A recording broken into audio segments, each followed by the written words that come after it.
अवधूत चिंतन श्री गुरुदेव दत्त श्री स्वामी समर्थ. सगळ्यांना शुभ दुपार. तर आज तुमच्यासाठी हा व्हिडिओ जो आहे तो खूप महत्त्वाचा आहे हे लक्षात घ्या. त्याचबरोबर तुम्हाला आज जी काही माहिती मी सांगणार आहे बघा, आपल्याला आता दसरा झाला की दिवाळीची लगबग लागते आणि दिवाळी म्हणलं की मग घरची साफसफाई, मग घरात फराळ करणं, मग सगळ्या गोष्टी सगळे एकत्र परत येणार, मग त्याची लगबग लागते, मग सुट्ट्या, मग सगळ्या गोष्टी असतात.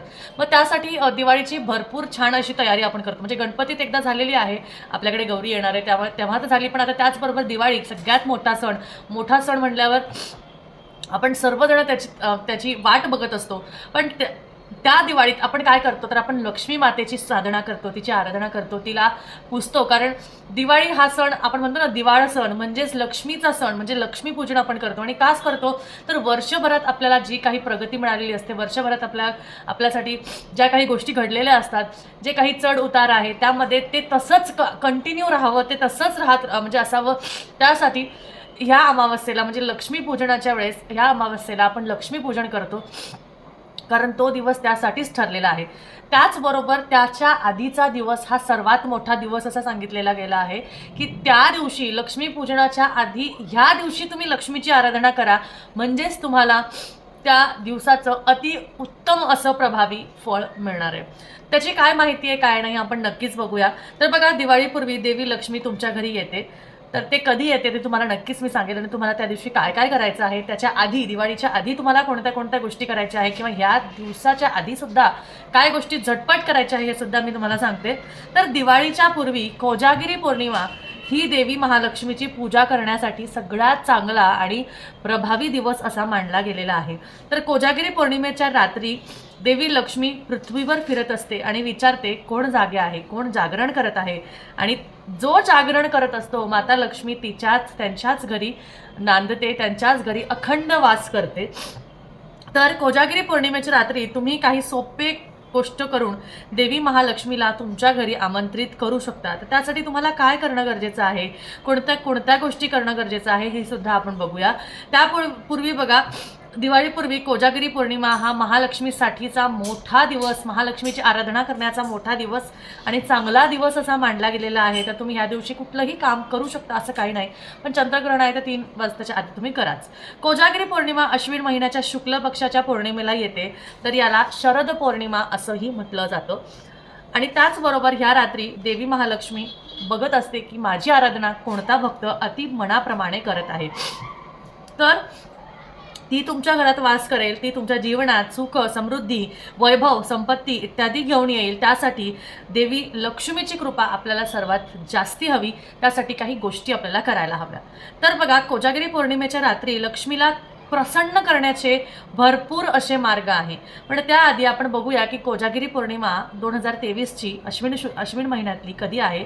तर पंचांगानुसार अश्विन पौर्णिमा तिथी शनिवार आहे.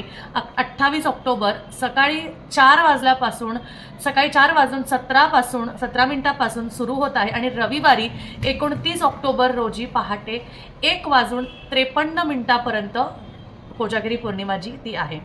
याच्या उदय तिथीच्या निमित्ताने 28 ऑक्टोबर रोजी कोजागिरी पौर्णिमा आपण साजरी करणार आहोत, म्हणजे शनिवारी आपण साजरी करणार आहोत.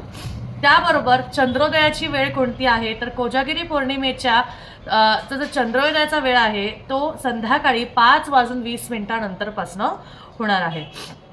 आता ह्या दिवशी रवियोग तयार होत आहे, तर त्या दिवशी सकाळी 6:30 वाजल्यापासून तर 7:31 पर्यंत तुम्हाला कुठलाही शुभ काळ हा दिलेला आहे. तर कोजागिरी पौर्णिमा तुम्हाला ह्या दिवशी थोडं चंद्रग्रहण असल्यामुळे 3 वाजेच्या आतच काही शुभ कार्य जे तुम्हाला करायचे असतील ते तुम्ही करू शकता.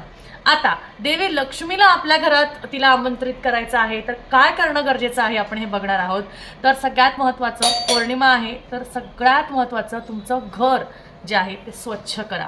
कोजागिरी पौर्णिमेच्या दिवशी आपले घर पूर्णपणे, तर या दिवशी तुम्हाला म्हणजे ह्या दिवसाच्या आत तुम्हाला घर तुमचं स्वच्छ करायचं आहे. जेवढं काही तुम्ही करू शकता तुम्ही आजच्या दिवसात थोडीफार जे काही आहे स्वच्छता, म्हणजे व्यवस्थित गोष्टी जागच्या जागेवर असाव्या, स्वच्छ असाव्या, या सगळ्या गोष्टी तुम्हाला करायच्या आहे. तर विशेषतः पूजा कक्ष म्हणजे जे तुमचं मंदिर आहे ते तुम्हाला स्वच्छ करायचं आहे. प्रवेशद्वार तुमचं स्वच्छ करायचं आहे. घरात काही कचरा वगैरे असेल तर तो तुम्हाला बाहेर काढायचा आहे. मुख्य दरवाजाजवळ तुम्हाला शूज, चप्पल इत्यादी तुम्हाला कोणत्याच वस्तू ठेवायच्या नाही आहे.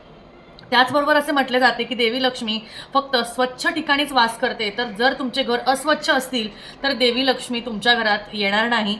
आणि त्याचबरोबर गरिबी, दारिद्र्य, कलह इत्यादी याचं प्रतीक राहणार आणि अलक्ष्मीचा वास तुमच्या घरात होणार.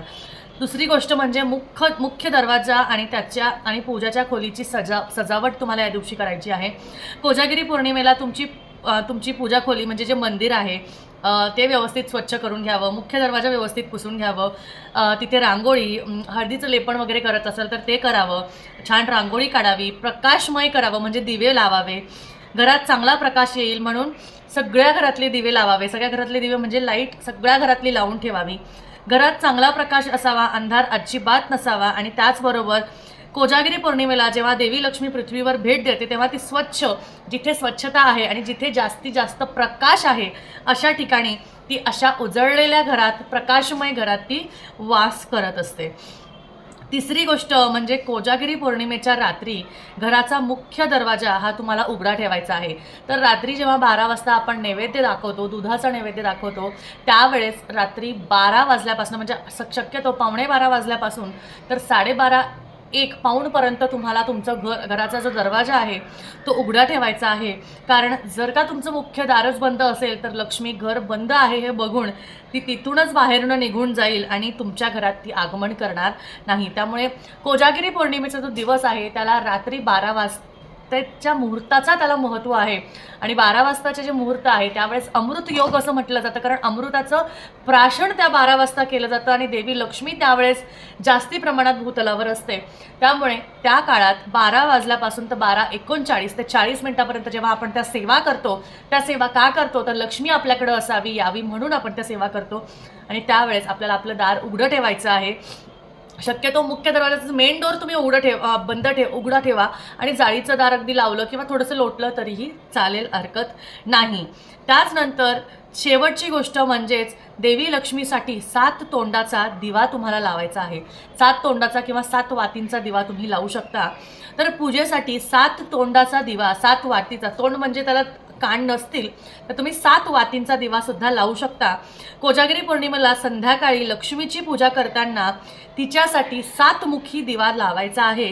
यामुळे माता लक्ष्मी प्रसन्न होते. तर तुमच्याकडे 7 मुखी दिवा जरी नसेल तर तुम्ही 7 वाती करू शकता. एका गोल दिव्यामध्ये पंक्तीमध्ये 7 वाती करू शकता किंवा कणकेचा दिवा 7 मुखाचा कणकेचा दिवा करू शकता आणि तो दिवासुद्धा लावू शकता. पण शक्यतो पणती असेल तर अतिउत्तम, काही हरकत नाही.